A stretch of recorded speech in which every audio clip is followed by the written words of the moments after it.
सादर नमन। हम आकाश महेश पुरी आपन एगो भोजपुरी कविता रउआ सबके सुनावे जा रहल बानी, जवन नवरात्र में पशु बलि के कुप्रथा पर आधारित बा। ई रचना हम सन 2013 में लिखले रहनी। हम ना तो मांसाहार के पक्ष में बानी न विरोध में, बाकी पूजा के नाम पर हत्या पसंद ना आई।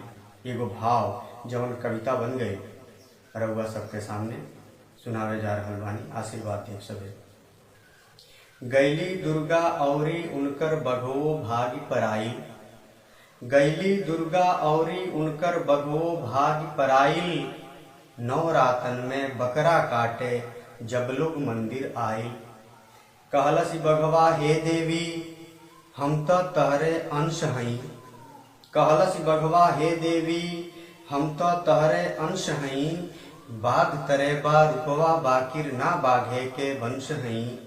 हम तो एगो बिंब हई, हम तो एगो बिंब हई। ना कुछ खाई ना पिए नी, तहरे जस हे माई हमहू धर्म के बल पर जिए नी। बाकिर देख कैसे लोगवा करत हमें बदनाम हवे।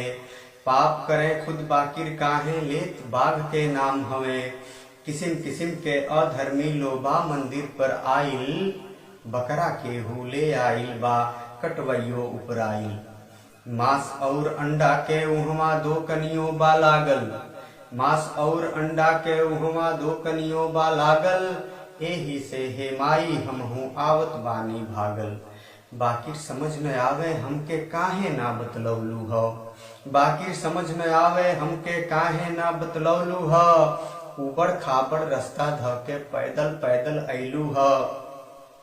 झरझर लोर झरे अखियन से बोल न मुंह से फूटेला। झरझर लोर झरे अखियन से बोल न मुंह से फूटेला। बाकिर मन के भाव जवन बा सगरी बघवा बूझेला। धरती जवन पवित्र रहे खूने से आज नहाइल बा। धरती जवन पवित्र रहे खूने से आज नहाइल बा। पूजा करे आइल आकी पाप करे सब आइल बा। मंदिर तो हमरे ह बाकिर बात सही बतलाई ले। मंदिर तो हमरे ह बाकिर बात सही बतलाई ले। रक्त बीज से डरनी ना पर मानव से घबराई ले। हमरे मंदिर में पशुअन के बलि जब लोग चढ़ावेला। हमरे मंदिर में पशुअन के बलि जब लोग चढ़ावेला।